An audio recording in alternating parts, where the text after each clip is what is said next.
बिस्मिल्लाहिर्रहमानिर्रहीम। आज का लेक्चर 6 क्लास के मैथ के ऊपर है और इसकी रिव्यू एक्सरसाइज 10 को सॉल्व कर रहे हैं। बेटा मेरे पास जो बुक है इसका पेज नंबर 162 है। अपनी बुक्स खोलें और पेज नंबर 162 का क्वेश्चन नंबर 3 को देखें।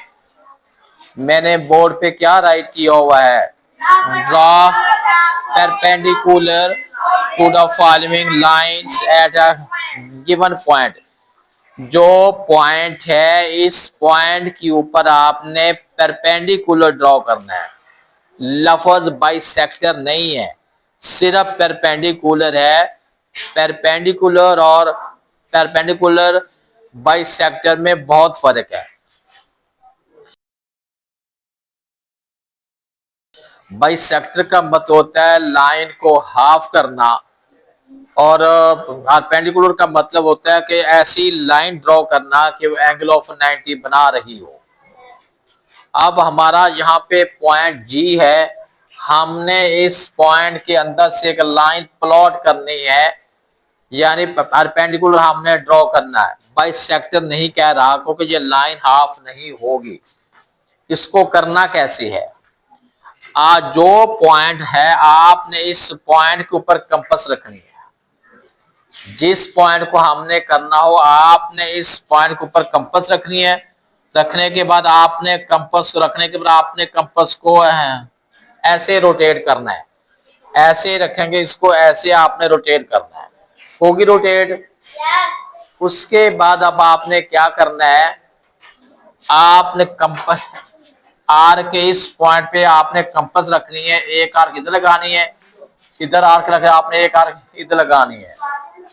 लगाने के बाद उसके बाद अब आपने क्या करना है कि ये पॉइंट और इनका ये वाला जो कॉमन पॉइंट निकलता है इस पॉइंट को अब हमने ज्वाइन सीधा जो है ये ज्वाइन करना है।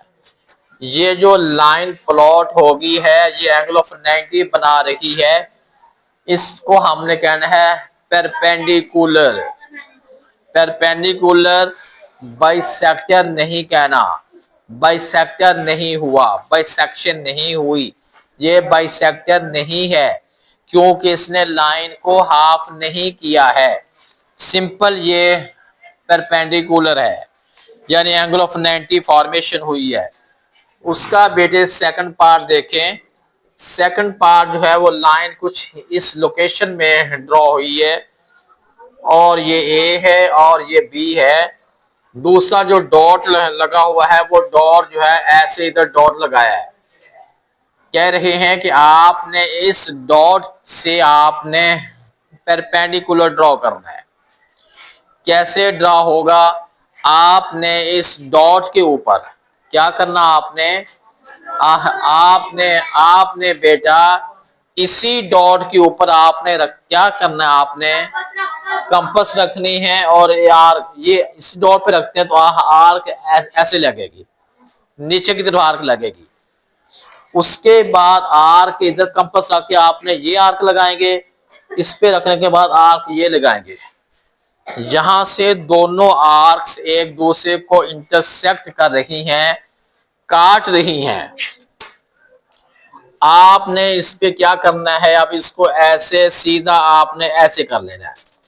ये लाइन जो है परपेंडिकुलर होगी है, ड्रॉ हो गई है। बाइसेक्टर का लफ्ज नहीं बोल रहा, बाइसेक्टर होता है आधी लाइन इधर आधी लाइन इधर, ऐसा नहीं है क्योंकि डॉट सेंटर में नहीं, कोई साइड पे है, कोई डॉट किधर है।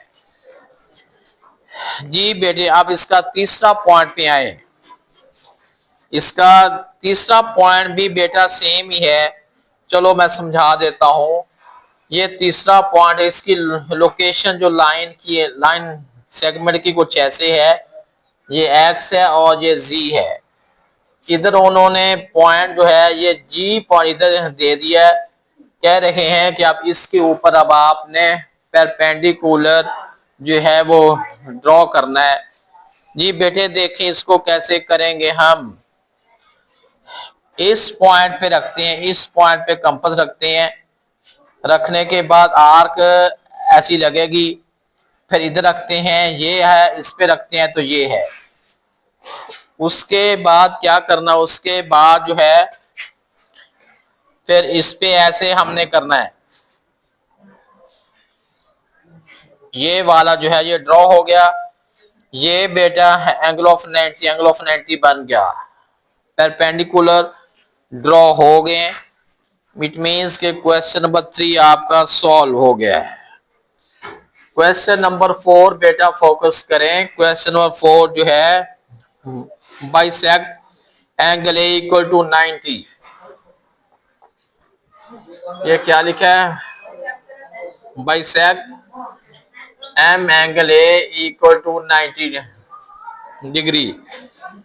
मतलब है कि एक एंगल जो ए है उसकी बाइसेक्शन करनी है, 90 का एंगल है उसकी बाइसेक्शन करनी है।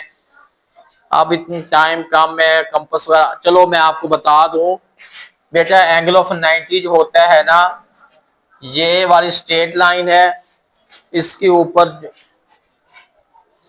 ऊपर जो है एंगल ऑफ 90 जो है बिल्कुल स्ट्रेट होता है। ये जो लाइन होती है एंगल ऑफ 90 बिल्कुल स्ट्रेट होता है, ये एंगल ऑफ 90 है, ये पॉइंट ए है। इसको हमने बाइसेक्ट करना है, हाफ करना है। हाफ करने के लिए आपने एक आर्क ऐसे लगानी है, आर्क लगी है।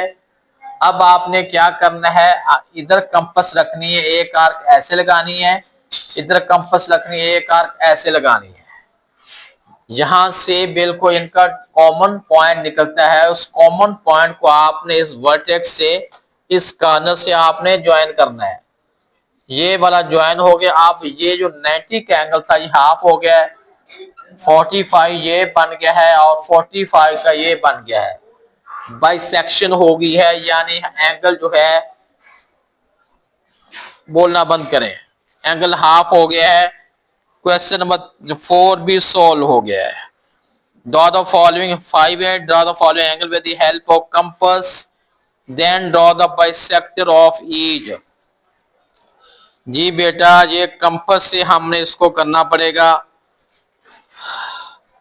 कंपास से इसको करते हैं, लेकिन कंपास तो अभी नहीं, इसको कल पे पेंडिंग कर देते हैं। कल मैं कंपास पे ड्रा करूंगा। क्वेश्चन नंबर 7 अभी मैं सॉल्व कर देता हूं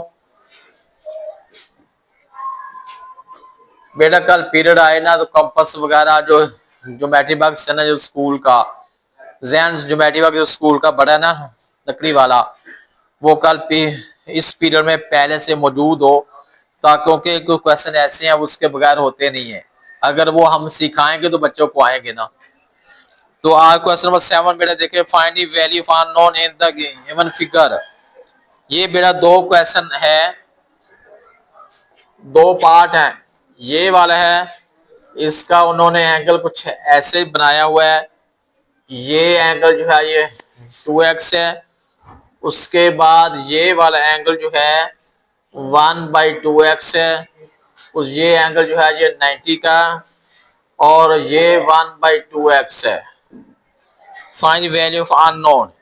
जी बेटा, वैल्यू अननोन है, अननोन हमने वैल्यू फाइंड, अननोन का मतलब है एक्स की वैल्यू आप फाइंड करें। यहाँ पे उन्होंने एक्स हमारे लगा दिए हैं 3। जरा अच्छी तरह नोट करने बेटा, बहुत अच्छी तरह एक बात समझने वाली है। अगर आपको जो समझ आ जाएगी, आपका 7th का मैथ भी आसान हो जाएगा और 8th का मैथ भी आसान हो जाएगा। टोटल जो सर्कल होता है, ये सर्कल होता है, ये कितने का होता है? टोटल सर्कल कितने का होता है? 360 का होता है। देखें बेटा, 180 ऊपर 180 नीचे, पूरा ऐसे घुमाते हैं जो 360 का बन जाता है। अब बेटा हमने करना क्या है, या 2-3 मेथड। एक तो मेथड है कि आप सारा इक्वल करके 360 के इक्वल करें, एक तो ये मेथड है। दूसरा, ये स्ट्रेट लाइन के ऊपर पूरा 2x है, इसको आप इक्वल कर सकते हैं। 2x इज इक्वल टू कितना बन जाएगा 180 है, क्योंकि स्ट्रेट लाइन के ऊपर जो पूरा जो घुमाव है 2x का है और इक्वल टू 180 है। हमने अगर x की वैल्यू लेनी हो तो x की वैल्यू कैसे लेंगे, x is equal to 180 over 2 करते हैं तो x की वैल्यू कितनी निकल आई है, x कितना निकला है 90। हमने एक्चुअली इतना फाइंड करना था, वो हो गया। अच्छा, अब जो नीचे वाला है ये एंगल कितना होगा, ये क्योंकि ये तो हमें पता है ना कि नीचे वाला टोटल होता है 180 होता है। x की वैल्यू अगर 90 निकली है तो यहाँ पे x की वैल्यू हम पुट कर सकते हैं। पुट करने का मतलब ये है, ये 1/2x है, 1/2 मल्टीप्लाई जो x की वैल्यू हमने इधर से निकाली इधर हम पुट कर देते हैं तो ये एंगल कितना निकल आया है, ये एंगल बेटा 45 का निकल आया है। बेटे बात सुने, अगर ये 45 का है तो ये भी 45 का है और ये 90 का है। 45, 41, 90 और 90 180 है। एक ये अथेंटिक रूल है बेटे कि एक स्ट्रेट लाइन के ऊपर जितने एंगल होते हैं उनका टोटल 180 होता है। इनको अभी शऊर नहीं है कि मैथ समझना कैसे है, क्योंकि इनकी सेहत अभी ना सेट हुई, फ्रेश हुई नहीं है, इसलिए गुस्सा झुका के बैठा है जो कैसे बैठा है। अभी इनकी सेहत, जब तक इनकी सेहत सेट ना फ्रेश ना हुई, इन्होंने तमीज के साथ मैथ नहीं समझना। मैं देख रहा हूं, ये सेहत सेट करनी पड़ेगी, फिर आपको शऊर आएगा कि हाँ मैथ ऐसे समझना है। ये बेटा हो गया इसका 7th का ये पार्ट। उसके बाद 7 का सेकंड पार्ट देखिएगा। ये लाइन ऐसे बनी हुई है और उसके साथ ये ऐसे हैं, ये ऐसे है और ये 2x है। ये 140 है और ये y है। हमने वैल्यू फाइंड करनी है अननोन का। अननोन का मतलब क्या है कि इसके अंदर x और y है, वो वैल्यू फाइंड करें। ऊपर ये देखें बेटा, ये लाइन है, इसकी इस साइड पे ये बनता है तो ये लिखेंगे हम x plus 2x is equal to क्या करना पड़ेगा 180 करना पड़ेगा, क्योंकि एक स्ट्रेट लाइन के ऊपर जितने एंगल होते हैं उनका सम 180 होता है। अगर 2 एंगल का सम 180 हो, जो सेकंड लास्ट बेंच इसको जरा फोकस करें। आखिरी पहले वाला है ना, ये जो 3 बच्चे बैठे हैं जरा इनको देखा जरा। स्ट्रेट लाइन के ऊपर जितने भी एंगल होते हैं उनका टोटल 180 होता है। अगर 2 एंगल का सम 180 होता है तो इनको कहते हैं सप्लीमेंट्री एंगल्स। क्या नेम देते हैं, सप्लीमेंट्री एंगल्स। 2x में 1x ऐड करते हैं, 3x इज इक्वल टू कितना है 180 है। x is equal to 180 over 3 कितना बन जाएगा, कितना बेटे बन गया है, x की वैल्यू जो है ये 60 निकल आई है। अब बेटा आ जाए आप इस साइड पे, ये इसके ऊपर ये 2 एंगल है, 2 का सम 180 बनेगा, यानी इसका मतलब है y plus 140 is equal to कितना है 180। y की वैल्यू लेनी है 180 में से 140 को निकालेंगे तो पीछे कितना बन जाएगा 40 डिग्री। जी बेटा, आज के लेक्चर में क्वेश्चन 3, 4, 7 यही हो पाए। इसके क्वेश्चन 1 या 2 बाकी रह गए रिव्यू 10 के, वो कल मैं लेके आऊंगा। ज्योमेट्री बॉक्स क्लास में रखेंगे, वो स्कूल का ज्योमेट्री बॉक्स जो बड़ा लकड़ी वाला है वो होगा, तो उससे एंगल की फॉर्मेशन सही